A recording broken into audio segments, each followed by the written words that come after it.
Bonjour à tous, c'est PhiloGamer. J'aimerais aujourd'hui faire une analyse. Dans la vidéo précédente, je vous ai annoncé que j'allais tenter d'analyser des œuvres d'art, particulièrement des œuvres d'art classiques, c'est-à-dire la peinture, la sculpture et autres. Mais j'aimerais également étendre ce type d'analyse à la publicité. C'est-à-dire autant les clips que nous voyons à la télé, au cinéma, que les images qui nous inondent quotidiennement, c'est-à-dire les photos que nous voyons dans la rue, dans les journaux, etc. Donc je vais prendre un exemple aujourd'hui, un exemple qui m'a frappé lors d'un voyage en Italie. Je me suis arrêté dans une station-service et je suis tombé devant cette image que vous voyez vous-même.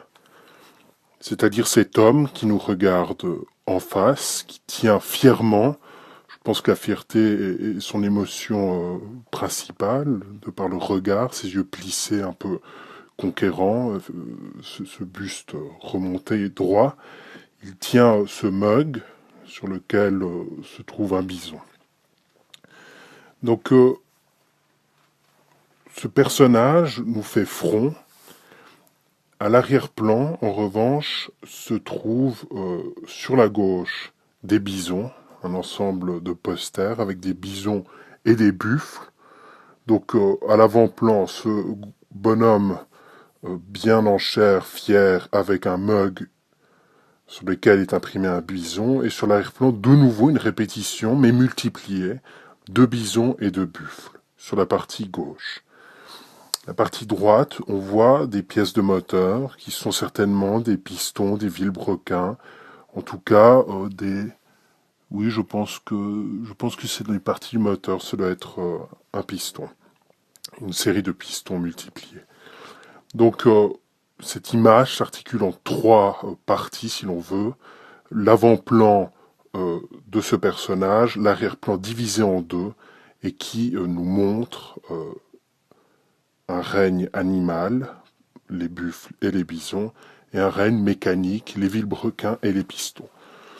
Donc, si on s'interroge sur le sens possible de la présence de ces éléments hétérogènes, c'est-à-dire à la fois des animaux et des pièces de moteur, c'est peut-être l'idée de puissance. J'ai l'impression que cette image est dirigée, qu'elle incarne l'idée de puissance sous différentes modalités. C'est-à-dire la puissance mécanique, que l'on voit sur la droite, le piston, le vilebrequin, la puissance animale, que l'on voit sur la gauche, le bison, le buffle, et finalement, comme une sorte de Aufhebung, comme une sorte de synthèse de ces puissances à l'arrière-plan, c'est-à-dire secondaire, la puissance de l'homme fier, de l'homme conquérant qui triomphe. Donc on voit cet aspect de la virilité qui subsume, si l'on veut, les puissances telluriques, les puissances de la Terre, à travers la mécanique, c'est-à-dire à travers les pistons et les vilebrequins, qui en sont les symboles les plus forts, et le domestication des puissances animales à travers le buffle et le bison, qui sont relégués à l'état de posters et de décoration sur des tasses à café. Donc on sent cette fierté qui n'est pas seulement celle d'un homme particulier, de cet homme-là qui vous regarde. Là, on peut zoomer sur ses yeux, donc on voit ses yeux fiers, à mon avis. Donc ce n'est pas la domination de cet homme seulement, mais de tout homme. Donc il y a l'idée de puissance, à mon avis, qui veut être dégagée relativement immédiatement. Voilà pour ce qui est de la pure visualité de l'image pure. Maintenant, si nous regardons au fond de l'image, nous voyons un slogan, entre guillemets, qui dit « Esso supreme diesel, il secondo amore della mia vita ». Donc le diesel, Esso, est le second amour de ma vie. Donc le choc, à mon avis, produit par cette publicité n'est pas dans cette évocation omniprésente de la puissance, mais dans cette revendication, un second amour qui se trouve être du diesel. Donc Comment devons-nous comprendre cette phrase? D'abord, quel est le premier amour? Qu'est-ce qui vient à l'esprit lorsque nous disons qu'il y a un premier et un second amour? J'imagine qu'on pense intuitivement à sa femme, à Dieu, ou une passion pour les bisons, ce qui pourrait être une autre hypothèse. C'est-à-dire cet homme a comme premier amour le bison. Pourquoi cela, on ne peut pas le savoir. Cela est une construction psychologique peut-être particulière qui ne nous parle pas. Mais cependant, l'interprétation semble cohérente étant donné qu'il y a cette prolifération d'images de bisons et de buffles. Donc c'est peut-être son premier amour, le bison, le buffle, ou peut-être sa femme, ou peut-être Dieu. Il est très difficile de trancher étant donné que nous avons trop peu d'informations qui nous sont données, trop peu d'informations qui nous permettent péremptoirement de dire le bison, sa femme, Dieu. Donc, on peut laisser de côté cette question et nous demander quel est le second amour. Quelle est la nature de cet amour pour le diesel? Qu'entend-il par cet amour du diesel? Donc, une première hypothèse semble être l'amour pur pour la substance elle-même. C'est-à-dire qu'il aime les propriétés du diesel, peut-être son odeur, son aspect, son aspect liquide, peut-être la manière dont il s'écoule, etc., sa densité, propriété physique en général, au même titre que quelqu'un aimerait l'or pour sa couleur et non pour sa valeur. Donc un pur amour du diesel en tant que diesel, c'est-à-dire pour la substance elle-même. Cette première interprétation pose plusieurs problèmes. D'abord, elle ne donne pas beaucoup de sens. On ne sait pas pourquoi il aurait cet amour-là, et encore moins pourquoi la pub aurait été créée, si elle ne vanterait pas les effets ou les bénéfices directs du diesel. Donc, si on prend en compte l'intention du publicitaire, on doit se demander qu'est-ce qui pourrait être aimé dans le diesel si je l'achète, à part sa pure consistance, sa pure apparence. Donc, on pourrait penser, secondairement, que le diesel n'est pas aimé pour lui-même, il n'est pas aimé pour lui-même, mais il est aimé pour ses effets mécaniques. C'est-à-dire, il l'aime d'abord comme un principe animique, un principe moteur, comme un moyen qui lui permet le déplacement motorisé. Donc ce serait une hypothèse plutôt vitaliste, mécaniciste, qui est crédible, étant donné que il n'aime plus la chose, mais le principe qui permet la motricité, et donc qui permet tout un tas de comportements, comme aller au cinéma, faire des tours en quad dans les talus sur la montagne, etc., etc. Prendre un avion, ou j'en sais rien.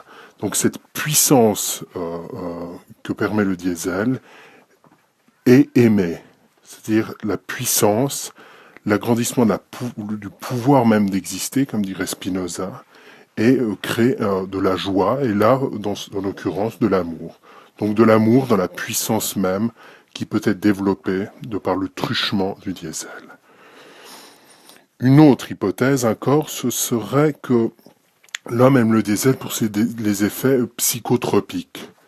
C'est-à-dire qu'en ingérant, ou en inhalant, ou en injectant, c'est-à-dire en absorbant d'une manière ou d'une autre le diesel, il obtient une série de bénéfices psychologiques, stimulants ou dépresseurs, qui le poussent à en reprendre et qui le met dans des états positivement connotés, qu'il aime et dans lesquels il se sent bien. C'est-à-dire qu'il aime le diesel pour son absorption. Cette hypothèse peut être rejetée assez rapidement, étant donné que c'est très étonnant si une marque de diesel ferait de la pub afin que le diesel soit inhalé et non pas utilisé comme couramment on l'utilise. Donc l'hypothèse psychotropique semble un petit peu saugrenue. Une autre hypothèse encore, et peut-être la dernière, ce serait qu'il aime ce qu'il introjecte dans ses véritables objets d'amour, c'est-à-dire un amour métonymique. Il n'aime pas le diesel, mais il aime la voiture. il n'aime pas sa femme, mais son liquide séminal. Il n'aime pas Dieu, mais les prières ou le flux spirituel qu'il injecterait en Dieu ou qu'il introjecterait en Dieu. Donc, ce serait quelque chose de étrange, il faut l'avouer. C'est une hypothèse qui diffère du principe animique, étant donné que toutes les substances ne sont pas principes moteurs pour l'objet de l'amour. Mais c'est une hypothèse quand même probable. Nous pouvons encore insister sur le fait que le phallus de ce monsieur a un parallélisme gestaltique avec la pompe à essence qui est injectée, qui pénètre véritablement la voiture et qui la remplit de diesel. Donc il y a un parallélisme érotique assez clair, et ce parallélisme pourrait expliquer ou donner naissance à cette hypothèse selon laquelle on se met à aimer la substance qu'on introjecte dans les objets qu'on aime réellement. Donc ce serait la quatrième hypothèse, qui est plus ou moins saugrenue selon notre appréciation. Donc si nous récapitulons, il y a la première qui veut que cet homme chauve aime le diesel pour le diesel. La seconde, cet homme aime le diesel pour sa puissance mécaniste vitaliste, donc il aime le principe, non plus la chose. Troisième hypothèse, il l'aime pour ses effets psychotropiques, c'est-à-dire qu'en l'absorbant d'une manière ou d'une autre, il atteint des états psychologiquement bénéfiques. Et quatrièmement, c'est qu'il aime métonymiquement la substance même qu'il introjecte à l'intérieur des objets de son amour. C'est-à-dire, nous avons dit Dieu, sa femme, la voiture. Je me rends compte que si nous prenons en compte le bison, ça poserait des problèmes moraux ou des problèmes esthétiques. Mais nous avons retenu la femme. Si c'était le bison, il faudrait peut-être revoir cette hypothèse de l'amour métonymique. Elle est toujours peut-être possible, mais un peu plus peut-être choquante, ce qui ferait qu'elle est peut-être plus facilement mise en doute ou rejetée. Il semble que le publicitaire ait évidemment opté pour la deuxième hypothèse, c'est-à-dire l'hypothèse mécaniste vitaliste, mais il n'en demeure pas moins que la question est ouverte et que la publicité joue souvent sur cette indétermination interprétative afin de choquer si l'on veut ou de se questionner. Personne ne réfléchit comme je suis en train de réfléchir, étant donné que les circonstances contingentes, moi-même en voyant l'affiche, elle m'a fait rire. D'abord, elle m'a fait rire, ensuite elle pousse au questionnement. Et ce n'est qu'après, qu'en développant, on peut y trouver tous ces éléments. Là, c'est un exercice artificiel, personne ne le fait dans la vie courante, mais je crois qu'il est utile dans le sens que on peut éclairer ces artefacts, ces images qui sont dans notre quotidien. Non seulement ça permet de les éclairer, mais peut-être aussi de s'en prémunir, de les exorciser d'une certaine manière. Si l'on comprend mieux ce qu'elles veulent dire, les intentions des slogans et des images, de leur constitution, on peut plus facilement s'en détacher. D'une certaine manière, on ne les laisse pas venir accaparer notre inconscient et provoquer des désirs intempestifs, mais nous les plaçons au niveau du conscient, ce qui permet une maîtrise de ces images qui, bien sûr, jouent sur le fait, sur un effet quasi viral, c'est-à-dire pernicieux, de rentrer de manière insidieuse dans notre système psychologique et de nous pousser à la consommation. Donc l'analyse herméneutique des pubs permet de les déconstruire finalement et de les voir précisément comme des objets multiples et dont la variabilité sémantique est toujours présente et exige de nous une prise de position, une décision. Voilà, c'est tout ce que j'avais à dire sur cette image-là. Dans la prochaine vidéo, je ferai une vidéo sur les Chili Minis, c'est-à-dire sur cette marque de céréales produites par Nestlé. J'analyserai une image qui nous révélera beaucoup de choses surprenantes. Merci.